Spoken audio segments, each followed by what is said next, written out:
அவ்வளவுதான், இதுக்கு மேல அதால வெளியே வர முடியாது போல் அப்படின்னு அந்த பெரியவர் நினைச்சாரு. சரி, நாம இதுக்கு உதவி பண்ணலாம்னு முடிவு பண்ணி வீட்டுக்குள்ள போய் ஒரு சின்ன கத்தரிக்கோல் எடுத்துட்டு வந்தாரு. ரொம்ப ஜாக்கிரதையா அந்த பட்டுப்பூச்சிக்கு காயம் படாம அந்த கூட்டை லேசா வெட்டி விட்டாரு. அந்த பட்டுப்பூச்சி எந்த கஷ்டமும் இல்லாம ரொம்ப ஈஸியா வழுக்கிக்கிட்டு வெளியே வந்து விழுந்தது. அந்த பெரியவருக்கு ரொம்ப சந்தோஷம். பாடா, ஒரு உயிரை காப்பாத்திட்டோம் அப்படின்னு நினைச்சாரு. அவர் ஆவலா காத்துட்டு இருந்தாரு. இப்போ அந்த பட்டுப்பூச்சி தன்னோட அழகான ரெக்கைகளை விரிச்சு வானத்துல பறக்க போகுது அப்படின்னு. ஆனா அங்கதான் ஒரு அதிர்ச்சி காத்துட்டு இருந்துச்சு. அந்த பட்டுப்பூச்சி வெளியே வந்து விழுந்ததே தவிர அதால பறக்கவே முடியல. அதன் உடல் பகுதி வீங்கி போய் இருந்துச்சு.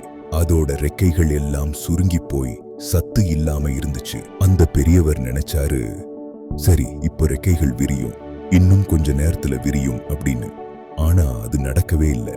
அந்த பட்டுப்பூச்சி தன்னோட வாழ்நாள் முழுசும் அந்த வீங்கி போன உடம்ப வச்சுக்கிட்டு தரையில ஊர்ந்து ஊர்ந்துதான் போனதே தவிர அதால ஒரு முறை கூட வானத்துல பறக்கவே முடியல.